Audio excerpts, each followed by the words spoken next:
Frères et sœurs, bonsoir tous. Ce soir, nous étudions les versets du livre du prophète Isaïe. Au chapitre 28 du livre du prophète Isaïe. Le chapitre 28 raconte que le royaume d'Israël et le royaume de Juda étaient tous en train de manger et boire en s'enivrant de vin, commettant toutes sortes de péchés. Alors le pré Nen fut pas réjoui. Ensuite,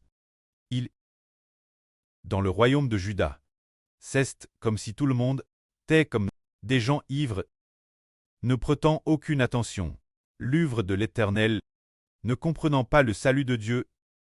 Alors, le livre du prophète de Dieu, quand il leur fut transmis, ils dirent: Qui Jéhovah veut-il enseigner la sagesse? Qui veut-il faire comprendre le message qu'il apporte? Des enfants qui viennent d'être sévrés, qui viennent de quitter le sein maternel, car ce qu'il dit n'est-ce que des répétitions sur répétitions, et des lettres insignifiantes. Un peu ici, un peu là. C'est-à-dire qu'il détestait la vraie de Dieu. Il détestait la loi de Dieu. Ne voulant pas apprendre la connaissance de Dieu. Alors, Jéhovah dit ceci. Jéhovah va par des éleveurs d'un peuple étranger, et une langue trangre. Parler cette maison d'Israël rebelle. C'est-à-dire, eh bien, en toute logique, cela aurait de l'ancienne maison d'Israël, qui comprennent le salut de Dieu, qui comprennent la connaissance de Dieu. Mais comme ils ne prêtaient pas attention à la vraie de Dieu, ils disaient: cette connaissance de l'Éternel, qui veut-il l'enseigner? Est-ce enseigner ceux qui viennent d'être sévrés? Ces lois, ces paroles crites, ce ne sont que des répétitions sur répétitions, des lettres insignifiantes. Eux n'aimaient pas la vraie de Dieu, n'aimaient pas la connaissance de Dieu. Alors, Jéhovah dit: L'Éternel va parler éleveurs d'un peuple étranger, et la langue d'un peuple étranger. Parler aux Israélites captifs. Cela signifie que Dieu, au contraire, va se servir de la bouche des païens pour enseigner Israël au Moyen-Orient, pour enseigner les descendants Abraham, d'Isaac et de Jacob. C'est-à-dire que maintenant, nos frères hébreux sont considérés comme des païens pour les Israélites de l'Ancien Testament, mais ces frères hébreux païens, au contraire, doivent enseigner aux anciens descendants d'Abraham, d'Isaac et de Jacob. C'est-à-dire enseigner aux descendants Abraham, d'Isaac et de Jacob. C'est-à-dire enseigner l'actuelle tête d'Israël au Moyen-Orient. Les Juifs d'aujourd'hui, et quelle en est la raison? C'est parce que Dieu a prophétisé en disant: L'Éternel va par le biais de les éleveurs d'étrangers et la langue d'étrangers s'adresser cette maison d'Israël, se dire que le frère Iber est un étranger. C'est bien cela, la bouche d'étrangers, pour enseigner cette nation d'Israël au Moyen-Orient. Alors pourquoi le pré veut-il faire cela? Parce qu'au Moyen-Orient, les descendants Abraham, d'Isaac et de Jacob, ils n'ont pas voulu accepter la loi de Dieu, n'ont pas voulu accepter la vraie de Dieu. Alors, ils ont détesté la parole de Dieu. Et au contraire, finalement, il en est venu ce que des païens viennent enseigner la nation d'Israël au Moyen-Orient. Mais nous comprenons aussi qu'ils ne voulaient pas apprendre la loi de Dieu. En fait, le point central est que, tout comme les païens, ils sont tous des pécheurs, mais la fin du monde, c'est par le frère Iber, qu'il enseignera la nation d'Israël au Moyen-Orient, qu'il enseignera les Juifs d'aujourd'hui. C'est parce que le frère Iber a accepté le salut, frère et sûr, et a également accepté le salut. Ainsi, l'esprit l'intérieur n'est plus pchach, et le précleste a aussi ouvert les mistres de la vraie, pour nous permettre de comprendre que l'homme a besoin d'accepter le nom de Jésus-Christ, a besoin de croire au nom de Jésus-Christ, pour ne plus trépigue par le pchach. O.S. Ce moment-là, il disait ceci. L'Éternel leur avait dit: Voici le lieu de repos. Si vous donnez du repos celui qui est fatigue, vous obtiendrez ce lieu de repos. Mais ils n'ont pas voulu écouter. C'est pourquoi l'Éternel, pour eux, sa parole, est devenue des paroles herpeteux encore, et des lettres sans signification. Un peu ici, un peu là, afin que, en marchant, ils tombent la renverse. et se brisent, tombent dans le pige, et soient pris. Ces gens, elles, parce que ils n'ont pas voulu écouter la parole de Dieu, ne voulant pas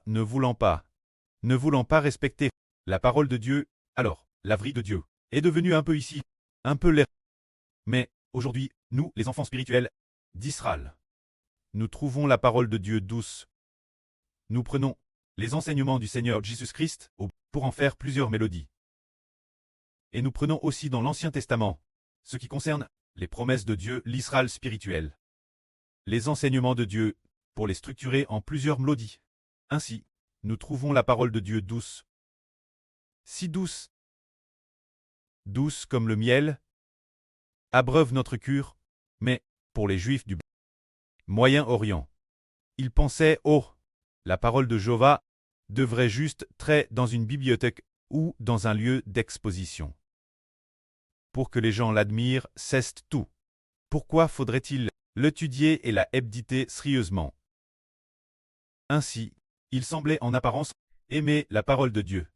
Mais en réalité, ils traitaient la parole de Dieu comme un peu ici, un peu l'air répétitive et dénue de sens.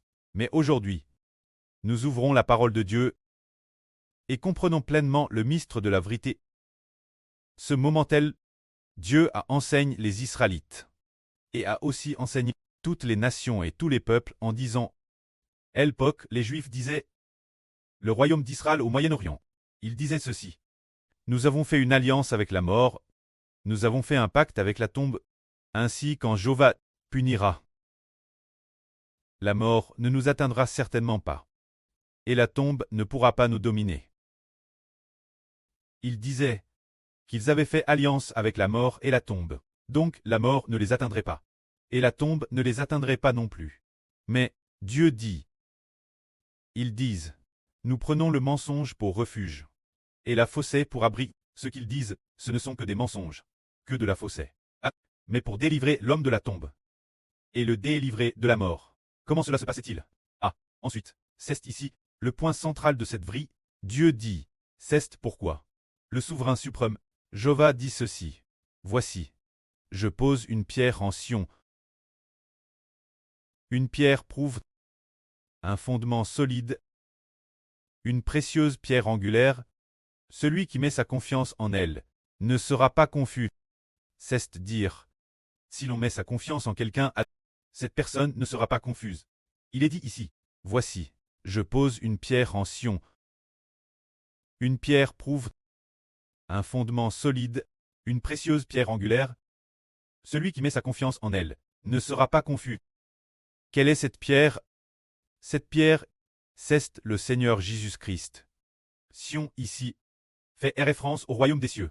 C'est dire que Dieu, dans la Jérusalem cleste, sur la montagne cleste de Sion, a établi quelqu'un. Cette personne est quelqu'un qui a t'éprouvé. Cette personne est celui qui Madame cloue sur la croix et reste obéissant Dieu. Mi-mort, cloue sur la croix, cette personne qui est reste obéissante Dieu. Cette personne a t'éprouve. Alors, Dieu dit, cette personne est un fondement solide. Une précieuse pierre angulaire. C'est très solide. C'est dire que déesse convoque le nom de cette personne. En proclamant le nom de cette personne, nous sommes affermis. Si nous croyons, celui-ci est affermi. Car le précleste a dit, cette pierre est une pierre prouve. Une fondation solide, c'est dire que cette pierre est le Seigneur Jésus-Christ, qui a t'éprouvé. TRS solide.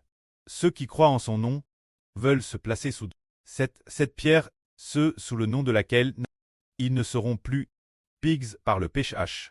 Ainsi, Dieu a dit, celui qui croit en lui ne sera point confus. Tout comme aujourd'hui, nous croyons en cette pierre. Se dire croire au Seigneur Christ sans très confus. Alors regardons le royaume d'Israël de l'Ancien Testament. Jacob du Moyen-Orient, les descendants d'Abraham. Ils prenaient la parole de Dieu. Un peu ici, un peu là, comme des répétitions constantes, des paroles dénues de sens.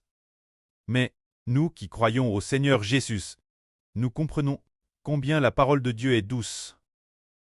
Quand nous lisons les paroles de louange Dieu, les promesses du précleste envers nous, les enseignements du précleste, nous les trouvons douces. Ainsi, nous découvrons ensuite que le précleste a ouvert nos yeux Jéhovah Dieu a ouvert nos yeux. Auparavant, quand nous regardions la parole de Dieu, nous pensions tort qu'il parlait d'Abraham de l'Ancien Testament, d'Isaac et de Jacob. Mais aujourd'hui, quand nous lisons la parole de Dieu, nous découvrons qu'il parle du royaume d'Israël du Nouveau Testament. Particulièrement, le livre du prophète Saë. Dans le livre du prophète Saë, Elpok Saë disait « Lisez un peu, la loi de Dieu, les enseignements de Dieu. » Il disait « Nous ne lisons pas, car ce livre est sel. » Il disait « Ce livre est sel. » Il ne voulait pas apprendre la vraie de Dieu. Alors Dieu, travers les anciens prophètes, a prophétisé beaucoup de choses futures, TRS, belles, magnifiques, particulièrement en prophétisant sur le Nouveau Testament, l'événement du royaume d'Israël, mais il ne comprenait toujours pas. Puis arrive ce moment tel, nous, enfin le Fils du Seigneur Christ, est apparu et a ainsi révélé ses paroles. Une fois explique, nous avons découvert que Dieu, dans le livre du prophète Saë, a prophétisé qu'il y avait une femme, a prophétisé sur une femme, que le pré-Cleste compare. Une femme qui est son épouse. Quand cette femme, le prédit, cette femme est comme une épouse abandonnée par Dieu. Ainsi, cette femme a autrefois enfant un fils pour son mari. Mais ce fils a pourtant été exclu et est mort. Mais cette femme, c'est comme si elle avait été repudie par son mari, rejetée par son mari, laisse plus aime. Mais plus tard, cette femme a de nouveau fait la joie de son mari. C'est une métaphore. Cette femme est le royaume de Dieu. Cette femme a autrefois enfant un fils, mais ce fils a-t-il DJ et DJ mort. Ce fils l'a se dire cette femme a plus tard c'est comme la nation d'Israël, mais au début c'est comme le jardin d'Éden. Le jardin d'Éden, au tout début, elle a donné naissance à un fils, nomme Adam. Ainsi, Adam et les descendants d'Adam sont comme les enfants du jardin d'Éden, mais le jardin d'Éden, dans l'Apocalypse, est appelé la nouvelle Jérusalem. Bien elle est aussi appelée la Jérusalem Cleste. La Sarah Cleste, dans l'Apocalypse 2. La fin, c'est comme le paradis terrestre. C'est dire que l'origine, le jardin d'Éden, est le lieu où résidait Dieu. Appelle le jardin d'Éden. Plus tard, il a quitté la terre pour aller au ciel, appelle la Jérusalem Cleste. Au début, elle a enfant un fils. Ce fils, c'est Adam, mais ce fils est mort. Quand Dieu a dit « Le jour où tu en mangeras, tu mourras », alors bien qu'Adam ait continué à vivre pendant des centaines d'années, et que les descendants d'Adam se soient multipliés jusqu'aujourd'hui. Pourtant, pour le jardin d'Éden, pour le royaume des cieux, pour la Jérusalem Cleste, la Jérusalem Cleste est comme si elle avait perdu son fils. Sans aucun fils, sans enfant, sans descendant. Mais le pré a pourtant prophétisé. Notre pré Cleste Jéhovah, notre Dieu, Jéhovah a prophétisé. Cette femme aura beaucoup d'enfants à l'avenir, c'est-à-dire ce qui est prophétisé dans le livre du prophète Isaïe. Alors, cela signifie que ensuite, il y aura une multitude de gens qui croiront en cette pierre, qui croiront, si on établit par le royaume des cieux. Après cette pierre, cette femme, cette épouse de Dieu, se dire le royaume Cleste, obtiendra de TRS nombreux enfants. C'est dans le livre d'Isaïe, une TRS belle prophétie. Que la gloire soit auprès et au Seigneur. Amen.